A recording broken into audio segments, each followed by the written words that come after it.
Hi everyone, this is Linda. Today I'm talking about the Baby Blindstitch CM606.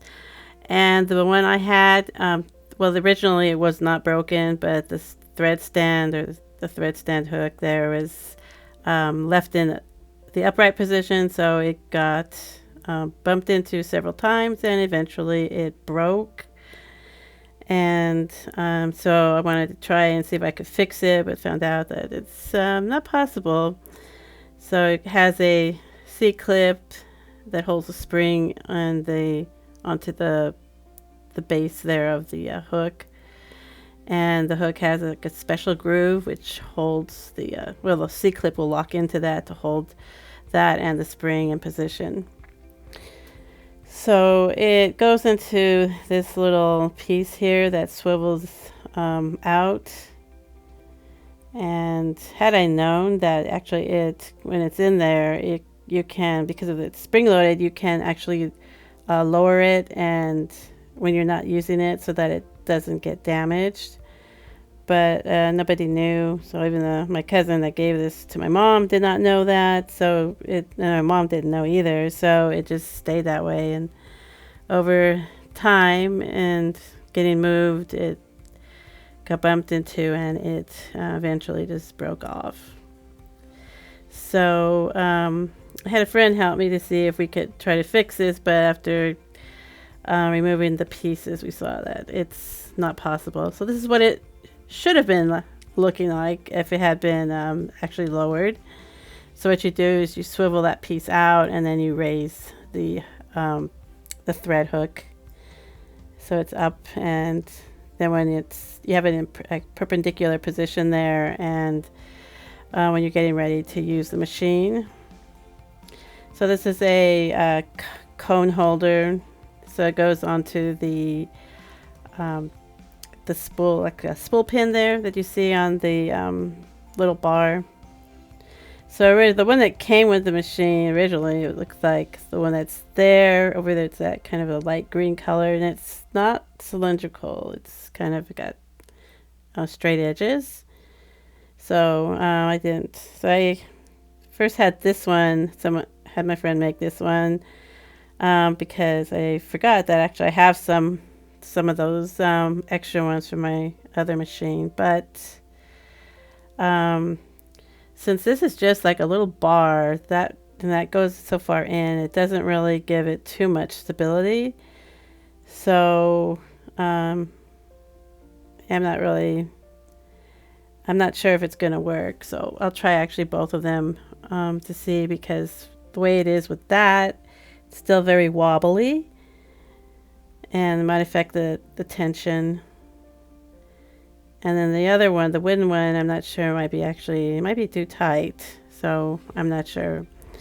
But the stability on it seems a little bit more stable. But I will try and see if there's a difference with those. So that's what you have there. So then, so this is the original thread hook, and then I had my friend make this one. So I'll use this one, and but except when I put it in there, I have to tape it because my friend didn't have the tool to make that that kind of groove in the pole. And this is for where the foot pedal goes plugged into, and that's the motor. This is the wheel and the pulley or the hand wheel there that the band goes around.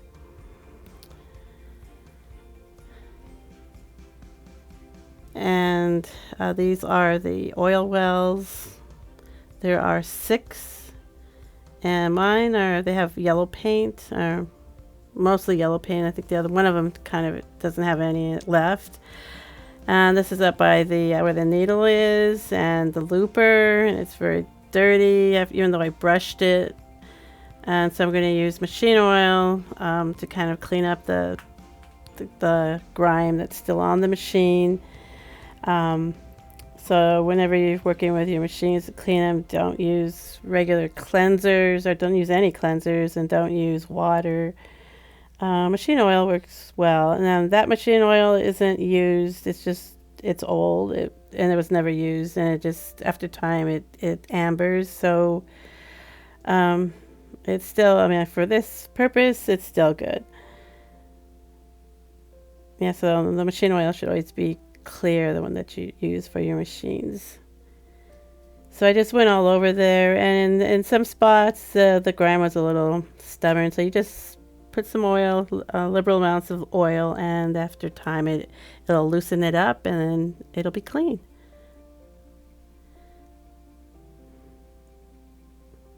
So you can see in some spots it's quite dirty. And over here on this part, this is a little bit of some stubborn stains in there. But like I said, I put some oil, left it there for a while, and it helped remove most of it. And then over here, where the shaft for the extension table, it's got a lot of stuff there too, dirt and dust probably. And this is the shaft for the knee lever. So I got in there too with some oil to clean it.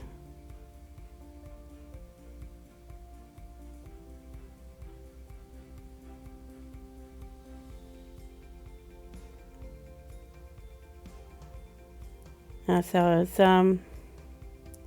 this spot was a little difficult. It's a very tight spot.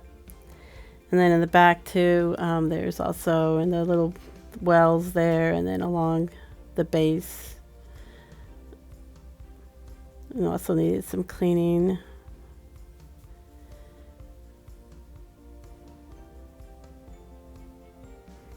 So yeah, that's the skip lever. So if you're gonna, I guess, double the length of the stitches, that's what that is. And then when I got everything, I just went with a shop towel there and just wiped up and really well, removed all the oil that I used to clean the machine on the surface. And up here in the front, I removed, this is the Blindstitch hem gauge, which is used for doing the blind stitch. There's actually 2 gauges with this machine. The other one is called the roll padding gauge, and that's missing from my machine. And I'm going to put liberal amounts of oil in these oil wells here, or oil ports, I guess is what they are, because this machine is most likely very dry, hasn't been used in a long time.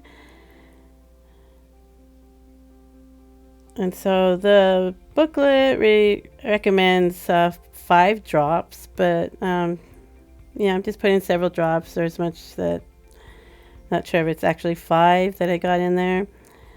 And then to periodically, add 1 to 2 drops as you're using this machine. Of course, how frequently depends on how much you use it. So the excess, or any oil that went on the outside, I just wiped it, removed it with the blue towel there, and continued on putting oil in the remaining oil ports there. So it's really important to make sure you oil your machines and keep them oiled, so that there's a lubrication in there for the parts that are moving, the metal parts that are moving against each other, so your machine runs well.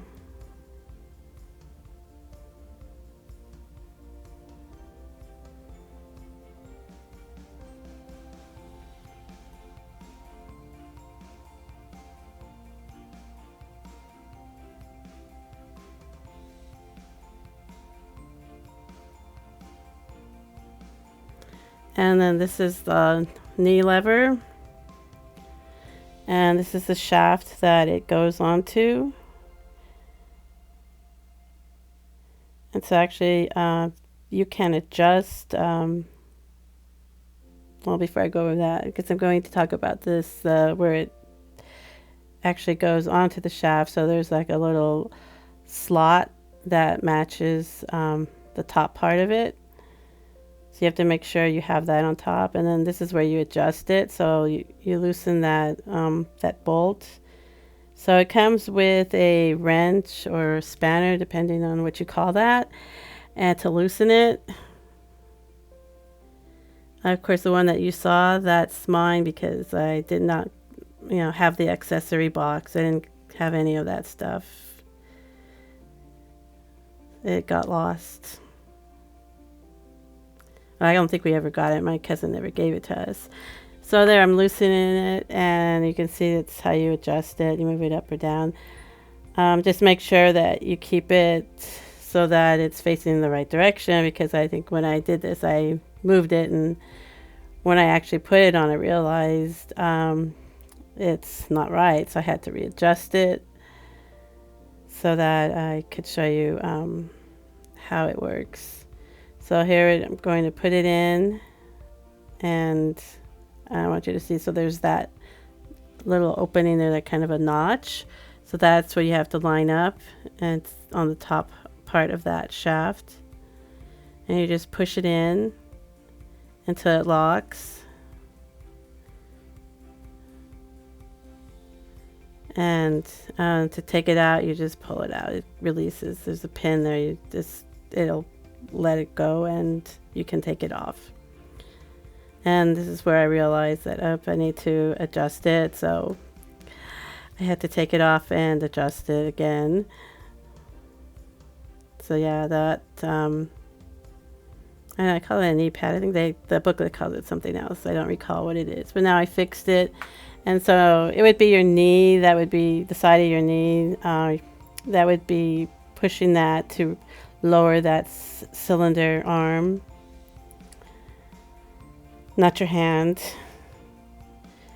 And so when you're using, I believe when you're using the Blindstitch, you're not going to need that extension table. And then this is the adjustment dial for the depth of the Blindstitch.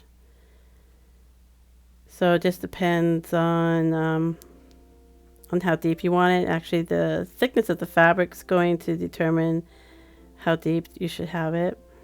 So I'm going to take this off. So actually, what was I doing? I was going to move it. Yeah, so I'm going to move this machine back so I can show you how to put on the extension table. And so you would probably use that when you would use the roll padding gauge.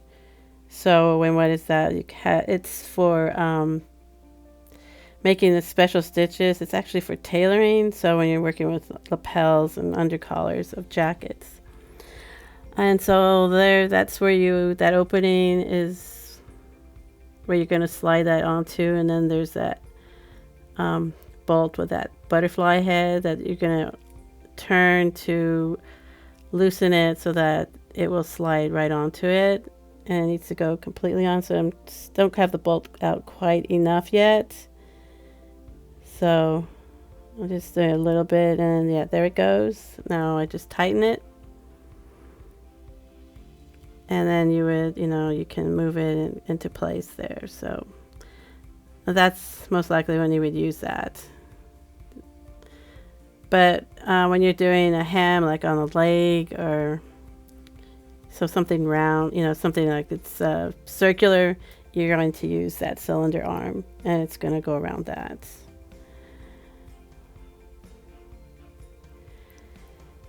And so this is where the gauge is. So I just pulled it out again. It comes out easily and then goes in very easily.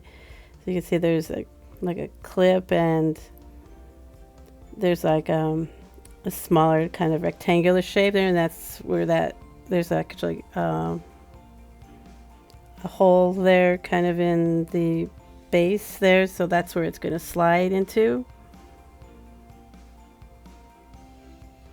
So see if I get this into focus here. So there's a little opening right there that shape, that rectangular shape will fit right in, and that's, you know, slides in very easily. And so that's for the blind stitch. That's a blind stitch gauge. So if you have the other one too, please let me know. I'll leave my email in the description. Okay, so this is the side, and so if you're going to use the so that's pointing to, that's the looper, and you know, it works along with the needle there. So but here is the roll lever, and then this is where you would put the roll padding gauge. And when you do that, though, you're going to turn the lever toward the machine, away from you, and then you would add the extension table, and that will allow you to do the roll padding on the lapels and undercollars.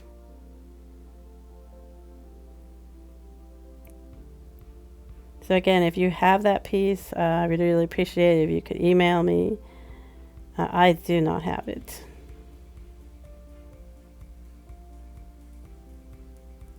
That's the size of the needle, so it's actually 2934, and actually it's number 70. In that particular brand, it says Schmetz.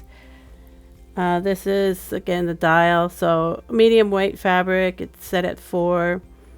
Thicker fabrics, you adjust it from 0 to 3, and then thinner fabrics from 5 to 8.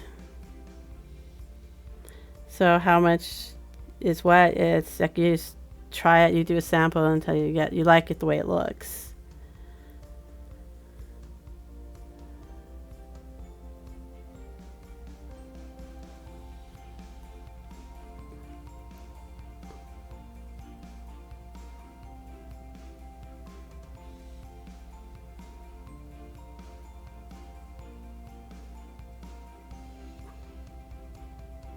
Okay, and so this, again, it's the looper. That's where the needle, and you're going to thread it from the underside, and you pull the thread from the top, so it goes down and under the bottom side of the needle, and then up.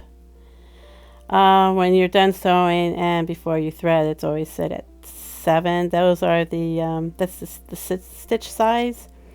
So it's in millimeters, so that's set at 7 millimeters there.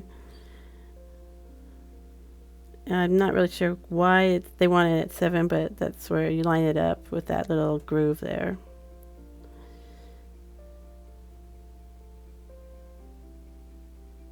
So I believe the stitch lengths are from 3 millimeters to 8 millimeters.